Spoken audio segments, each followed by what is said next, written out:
Ya estamos de regreso. El análisis de los hechos continúa.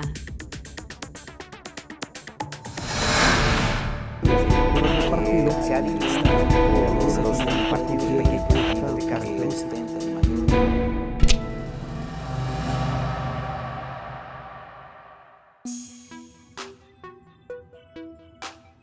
Amigos de Canal 10, sean cordialmente bienvenidos a una edición más de nuestra mesa de análisis político en este sábado 18.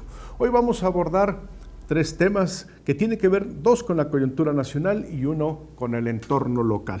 Justo en esta semana se votó la famosa Ley 3 de 3, una serie de propuestas de la sociedad civil para combatir la corrupción, transparentar los recursos del sector público.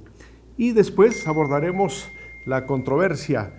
¿Jugó o no un papel relevante la Iglesia Católica en los pasados procesos electorales en un número importante de entidades federativas? Y finalmente, nuestro tercer segmento de la mesa de análisis político se refiere a cómo se quedó configurado el nuevo mapa político en nuestra entidad federativa. Por lo pronto, si ustedes me lo permiten, mi compañero Juan Lorenzo Cimental nos preparó un material que estimo es de interés para ustedes.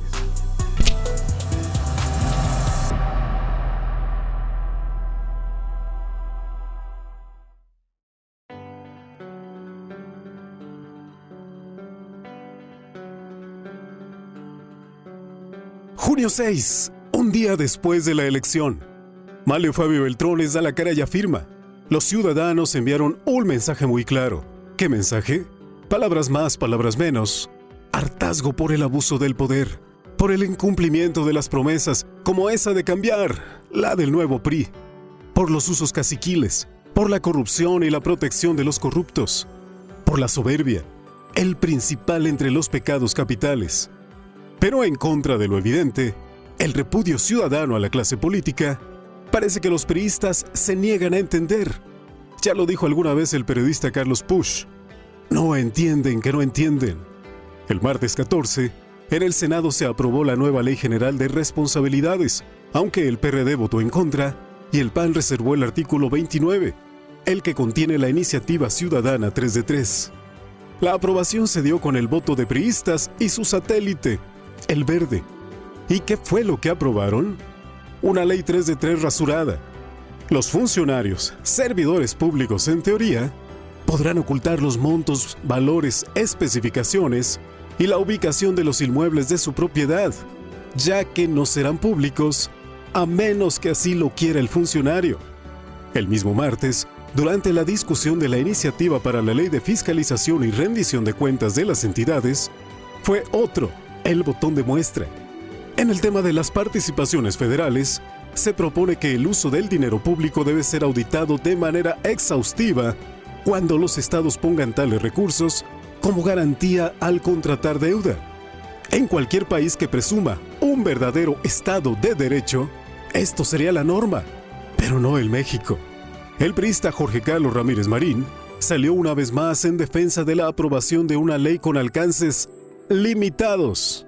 El PRI no está en contra de que se fiscalicen estos recursos, sino solamente se está analizando cuál sería el mejor mecanismo para realizarlo y que salve, por un lado, la rendición de cuentas y, por el otro, la independencia de las entidades federativas. Así lo dijo. La pregunta es, ¿qué independencia? Ramírez Marín debe saber, todos lo saben, que cuando se trata de recursos públicos, la obligación de todo servidor, en todos los niveles, es rendir cuentas acerca del uso del dinero que proviene de los tributos que paga el ciudadano. Significa que, para el PRI de Ramírez Marín, federalismo significa la permanencia de islas de opacidad del nombre de la autonomía estatal sui generis.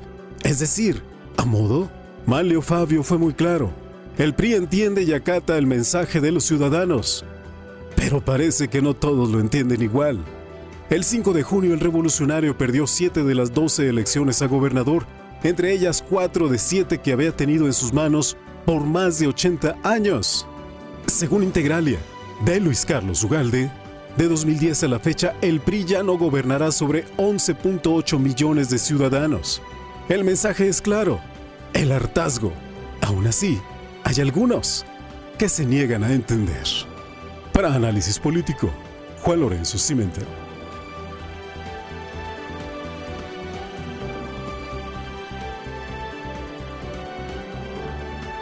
El partido se ha administrado por los partidos pequeños de carácter.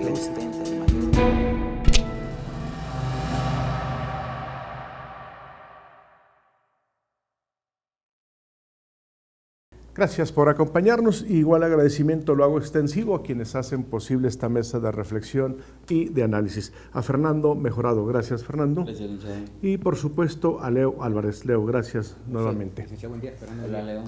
Pues en esta semana hay dos temas controversiales en la escena nacional. Sin lugar a dudas, el de mayor envergadura, la propuesta ciudadana de diversos sectores comunitarios para reglamentar, establecer candados para evitar la corrupción en el sector público, con la famosa Ley 3 de 3, que fue aprobada, pero a algunos sectores importantes, los términos en los que se aprobó no les ha dado una satisfacción plena. Y bueno, está surgiendo en los medios de comunicación aquellos senadores de diversos partidos políticos que no votaron, que no acudieron a la sesión donde se aprobó, porque dicen que ahí hay gato encerrado. Lo cierto es que a los mexicanos nos conviene que ya se hable de este tipo de iniciativas, nos conviene que se plantee en las principales o en las importantes tribunas del país este tipo de acuerdos y que se conviertan en leyes. Me parece que también se tiene que abordar el análisis de un debate.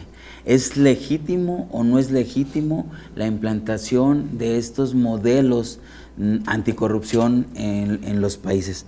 Me parece que los ciudadanos tienen todo el derecho del mundo de exigir transparencia a través de este tipo de instrumentos legales, sí, por supuesto.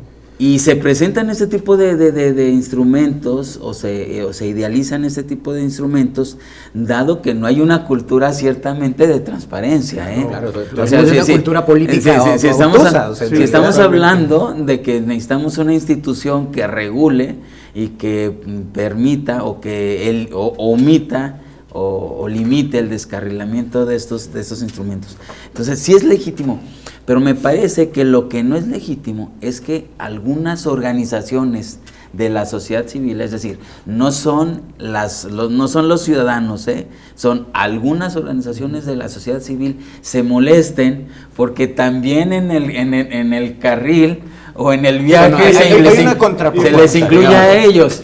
Ese es el asunto. Eso me parece que no solo no es legítimo, sino es antimoral que ellos quieran excluirse de esta obligación de participar en el 3 de 3. Debátelo, porque la iniciativa privada dice que es un revanchismo de los senadores. Sí, claro, digo. Pero antes quisiera, Leo, si tú me lo permites, adelante, licenciado. Que planteáramos cuáles eran los elementos sustantivos de esta ley de 3 de 3. 3 de 3.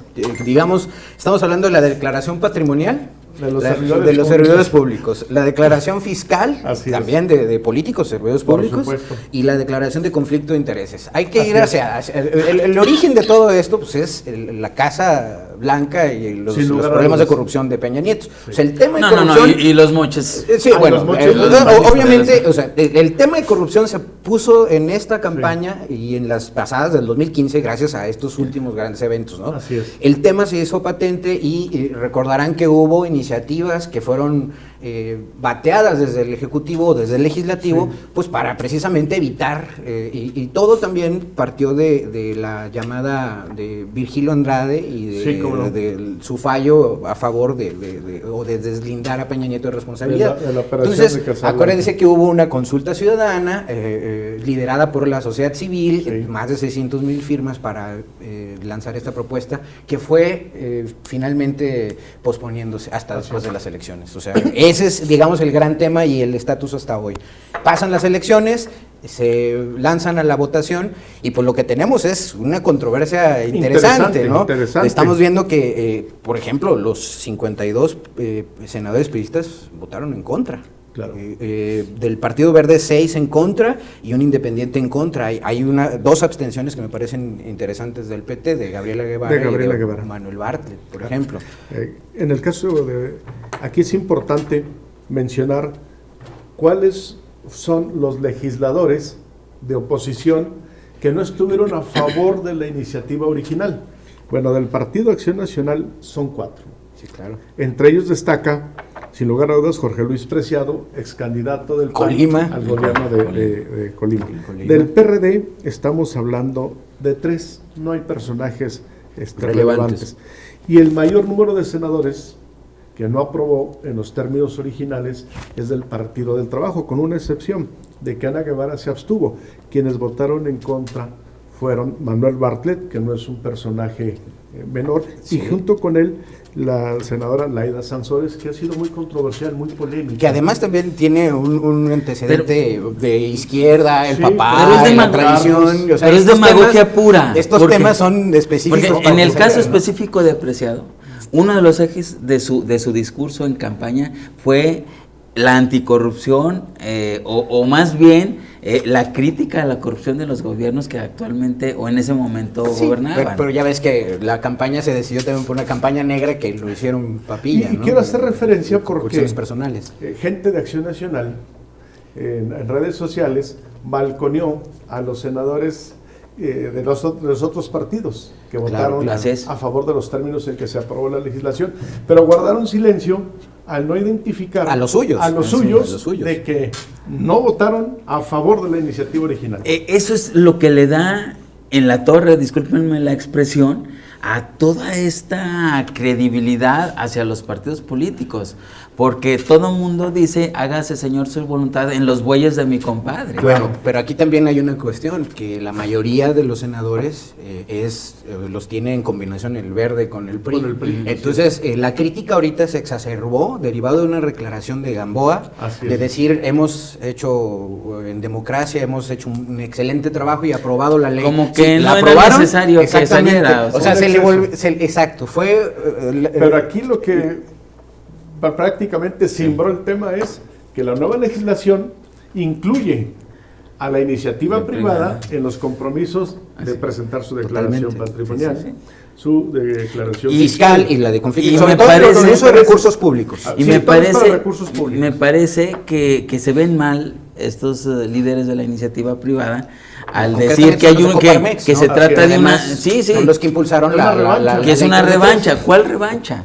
O sea, están obligados. O sea, me parece que es un asunto que es ético, que ellos participen también en algo. O sea, porque los que tienen que poner la muestra, pues son ellos, ¿no? Claro. Y ya hay un importante actor político a nivel nacional que no estando dentro de la esfera gubernamental, ya hizo su declaración. Se trata de este hombre, que es escritor, que está impulsando a los independientes. Jorge Castañeda. Jorge Castañeda fue el primero que lo hizo. Me parece una buena señal. De hecho, fue brutal en esta misma semana en su crítica, sobre todo al priismo, ¿no? Diciendo, por ejemplo, hay tipos como Bartlett o Gamboa o el propio Manlio Fabio que tienen 35, 40 años de servicio. Ajá. Y entonces dice, si supongamos, hace un supuesto, que no hay nada ilícito en sus bienes para abrirse a la declaración patrimonial o de fiscal,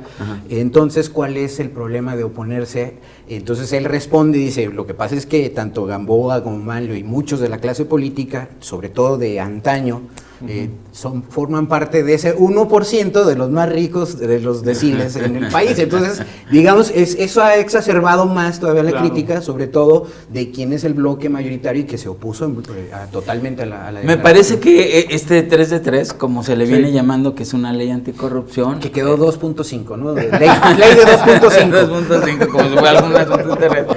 Me parece que tiene que ir a querer y no. Y si no va a través de una institución o una normalización, es decir, a través de una ley, otros organismos internacionales lo van a hacer. En el caso de los papeles de Panamá, que desnudaron es otro tema en el mundo, ¿no? O sea, Y que volvemos al tema ahí en los papeles de Panamá. No hay nada ilícito en que tú inviertas supuesto. en una figura Jurídicamente jurídica no existe. en otro país, porque además se hacen más fáciles las transacciones de divisas. Claro. El problema es que ahora pues, el foco es en actores relevantes de la política, ¿no? Es básicamente Muy el bien. tema. Lamentablemente me indican que vamos a un corte comercial. Cuando regresemos, vamos a comentar sobre cuál fue el rol de algunos ministros de la Iglesia Católica en el pasado proceso electoral en las dos entidades donde hubo renovación para gobiernos locales. Regresamos.